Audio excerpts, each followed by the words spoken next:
La dernière fois j'étais à McDonald's et je me suis demandé si je pouvais acheter une fontaine de soda comme ils ont. Bon, sans surprise, ils m'ont dit d'aller me faire foutre. Vous l'aurez compris, à McDo ils étaient pas super chauds pour me vendre une fontaine. Donc j'ai décidé d'en créer une moi-même. Et comment on va procéder, putain? Je vais me baser sur une vidéo américaine qui a déjà fait ça. Le lien est dans la description. Et je vais donc essayer de reproduire une fontaine de ce style là. En clair, j'ai aucune idée de comment cette vidéo va se dérouler. Alors souhaitez-moi bonne chance et c'est parti. Pour pas faire n'importe quoi, j'ai mis tout ce dont on a besoin à l'intérieur de cette boîte. Donc, mince, je me suis trompé de boîte. Voilà, j'ai changé la boîte et on peut voir ce dont on a besoin. Donc, dans la pratique, on va avoir besoin d'une bouteille de soda. Et comme vous pouvez le voir, j'ai donc choisi du Ice Tea. On a besoin de colle, d'un espèce de tube transparent qu'on peut trouver genre à Leroy Merlin, Castorama, ou alors parfois dans des hôpitaux. Pardon, c'est glauque. On a besoin de fil électrique, vous prenez pas la tête, hein, demandez à quelqu'un de votre famille s'il a pas du fil électrique en rab. Ça suffit amplement. 2 boutons, alors pareil, vous prenez pas la tête. Si vous connaissez quelqu'un qui a de l'acné, ça suffira. D'une pile de 9 volts, d'un ciseau, d'un tournevis, d'un petit moteur à air. Alors je vous jure que ça, c'est l'objet le plus compliqué que j'ai eu à trouver de ma vie. C'est tellement compliqué de s'en procurer un, je mens pas, j'ai dû l'acheter en Chine. De fil d'étain pour souder, et bien sûr si on a besoin de souder, on a besoin d'un fer à souder. Ah, j'ai oublié, il y a un dernier élément qui est super important, c'est le carton. Bon, maintenant qu'on a tous les éléments que je vous ai montrés, on peut commencer l'expérience. Tout d'abord, on va créer un espèce de mini système électronique. Vous inquiétez pas, ça va pas être super compliqué. Je vous rassure, je suis pas ingénieur, on va pas faire un truc super élaboré. On va aller au plus simple. On va relier le bouton à la pile électrique, on va relier la pile électrique au moteur et on va relier le moteur au bouton. Ça va nous faire un petit circuit électronique assez simple qui va nous permettre de faire démarrer le moteur et d'envoyer de l'air. Du coup, on va devoir utiliser le fer à souder pour souder les fils entre eux. J'ai fini de souder, ça me fait penser au cours de techno en 3ème, vous savez, là où on branle rien de l'année et où parfois on soude des trucs. On vient de finir le système que je vous avais présenté, les soudures sont un peu dégueulasses, mais c'est pas grave, tant que ça marche c'est bon. Si il marche, lorsque je vais appuyer sur le bouton, ça va faire de l'air.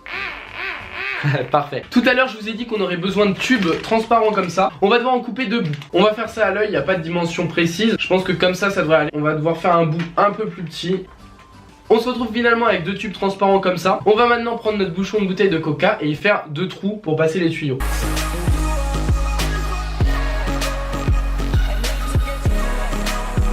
On se retrouve donc finalement avec notre bouchon de coca et nos 2 tubes qui le traversent comme ça. Maintenant on va devoir découper le carton pour donner la forme à la fontaine. Je ne sais pas encore comment je vais y prendre, mais on va voir.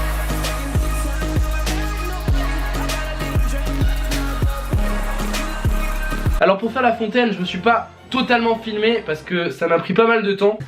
Putain, regardez, il est 20h42, 43 et ça fait 6 heures que je suis là-dessus. Le carton, je l'ai découpé en plein de morceaux et puis j'ai fait un peu de bricolage. Au final, ça m'a rendu quelque chose comme ça. Et tout le système électronique qu'on avait fait juste avant, je l'ai mis dans cette partie de la fontaine. Du coup, le logo Coca-Cola qui était à la base sur la bouteille, et je l'ai mis là. Quand je clique sur le bouton...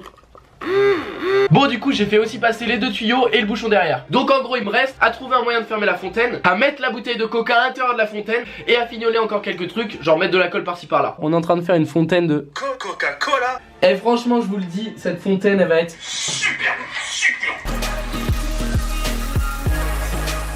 J'ai fait une connerie, au début je partais sur une bouteille de 1 litre, il n'y avait pas la place pour les tuyaux. Donc je suis obligé de passer à une bouteille de coca de 50 centilitres. Il faut vraiment que la boîte soit plus haute que la bouteille de coca, d'au moins genre 5 cm.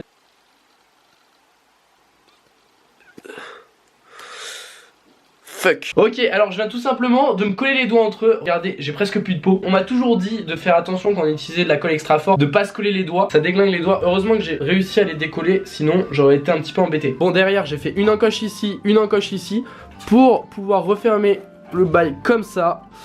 Et c'est un peu nul. C'est vrai que c'est pas fou non plus, c'est pas grave. Je l'ai dit en début de vidéo, je suis pas ingénieur, faut pas compter sur moi pour vous faire un truc de ouf. Bon, j'ai enfin putain fini. Alors peut-être que comme ça vous vous dites que j'ai mis 1 heure à faire tout ça. Lol. Je vous jure, on dirait pas comme ça, mais il m'en a fallu du temps pour faire cette vidéo. One more thing. Mesdames et messieurs, je vous présente une innovation et une prouesse technique. Je l'ai nommée iFontaine. Et non pas iPhone 10. Un objet révolutionnaire, puissant et à la pointe de la perfection. Voici l'iFontaine.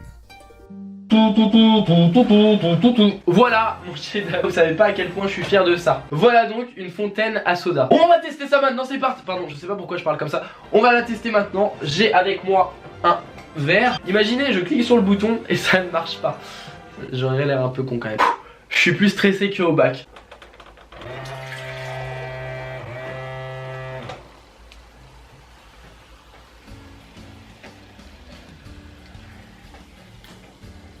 suis trop fier. Et c'est quand même super stylé. Bon les gars, je vais pas vous mentir, c'est mon retour sur YouTube, ça fait 6 mois que j'ai pas fait de vidéo. Alors si vous me soutenez, je compte vraiment sur vous pour lâcher un gros pouce bleu sous cette vidéo. Et si vous voulez que je refasse des vidéos où je bricole des trucs, je veux qu'il y ait au moins 10 000 likes sous cette vidéo. Suivez-moi sur Instagram, c'est Léo Berduca, vous pourrez voir mes petites pics, tout ça. Pardon, je m'emballe. Je vous dis à très bientôt, bye tout le monde.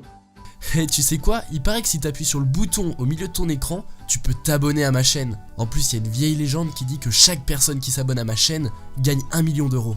Bon, j'avoue, c'est pas vrai. Mais vas-y, abonne-toi quand même. En plus, ça marche sur téléphone.